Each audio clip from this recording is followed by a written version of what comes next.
Hi everybody, today we'll talk about how to fix or how to solve the problem of restricted account on AliExpress.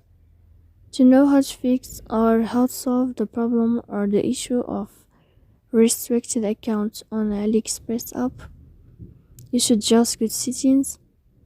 Here you can click on apps, default apps, app settings. Then you can go to AliExpress and you can click. Here you can go to first stop and you can click OK. Then you will enter to the window of storage. Here you can click clear cache. Don't click clear data because that can cause you errors in your app. In the end, you can turn off your phone and you can wait a moment to turn on your phone again. So please don't forget to support us by like and subscribe. See you next time in another video.